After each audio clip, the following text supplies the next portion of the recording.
Competitive walking first appeared in England in the 16th century.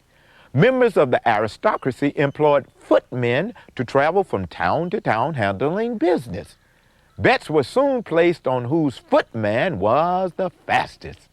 Today, race walking has evolved into an Olympic sport, and this ain't no Sunday stroll in the park.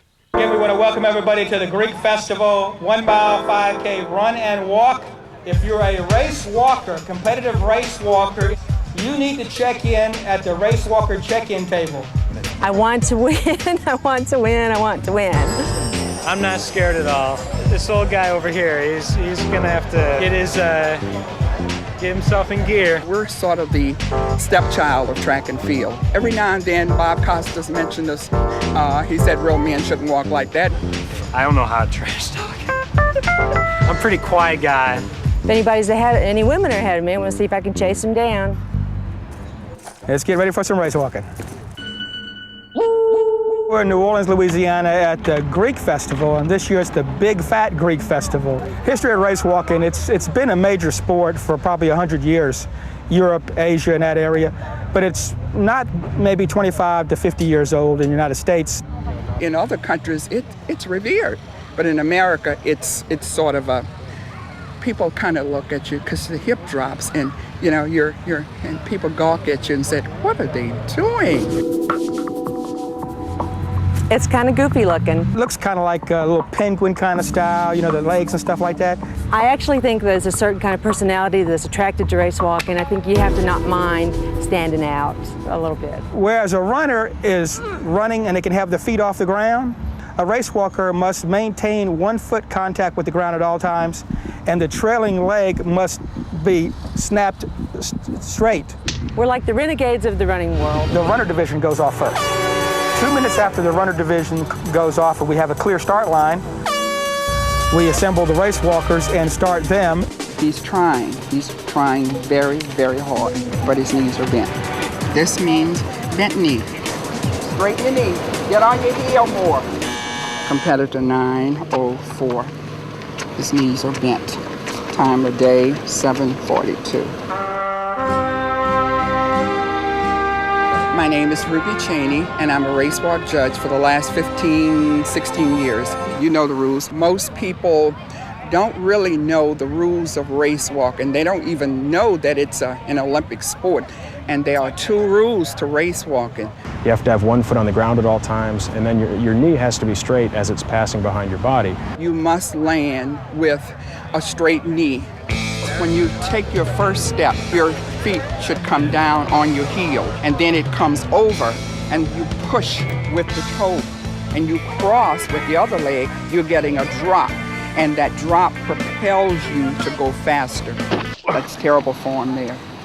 He's trying, but the form is horrendous. They set up on the course, and they basically do a side view profile of the race walkers. Mike, you don't run it, Mike. Slow down. You're given so many warnings on the course of the race before you're perhaps disqualified or whatever. I'm going to the other side. You coming with me? To become a race walking judge, you got to have 6 apprentice racers that are qualified for the U.S. track and field. Yes, if you want to know the truth, yes, I am pretty hard on people. I got your number. Oh, yeah, they know who I am. Some people don't like me, and that's the way the rules are. Number 808, you got a bad knee, sir. Cool. You have to go by the rules. I'm sorry. Fitness walking, you're way out there. The legs are flying because there's no rules to it. Race walking, the steps are very short.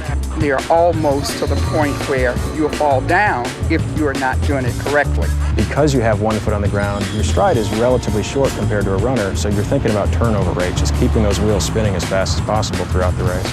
And you'll see him, just the steps are so quick. They're rotating really, really fast. Most people, their perception of race walking is just, you know, little old ladies crossing the street, and they are amazed at how fast they can go. Tonight you'll see Dave McGovern, who is just super. He is Olympic. I'm a member of the national race walk team, and I've actually been on the national team since 1985. I've made 4 World Cup teams and 4 Pan Am Cup teams, and pretty much everything but the Olympics. You know, I've made just about everything but that. But ever since the Atlanta Olympics, That's given us some exposure, and in the past 10 years or so, we actually have seen a lot of growth in pockets: Mobile, New Orleans, Pensacola, Jackson, Mississippi. So it is actually growing.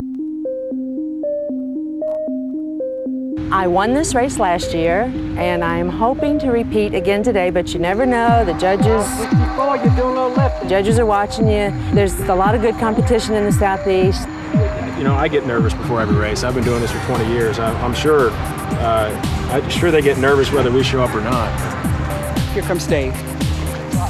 That is perfect race walking. See the hip drop?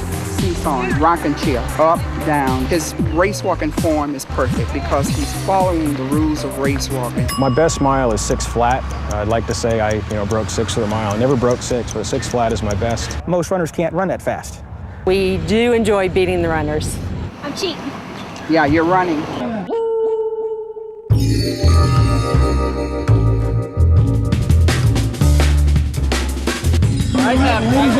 Did I beat him? So I can breathe now?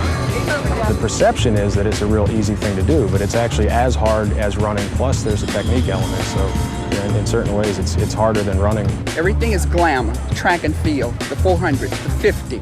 It's glamour where you get the publicity. Race walking's not, kids in school don't even know what it is. I suggest get alongside of one of these race walkers and try to run with one of the faster race walkers, and you'll find out how far you'll be left behind. It's like curling. It's just one of those, it's an unusual sport. There, I said it. Overall female and male, female division, 2802, Monetta Roberts. Ladies, can you come on up? Miss Monetta. Hi. All right, we got the men's. Dave McGovern, 22-28, winning time. Great time, Dave. And here you go. We had a course. That's fantastic. Thanks. Thank you. All right, Dave!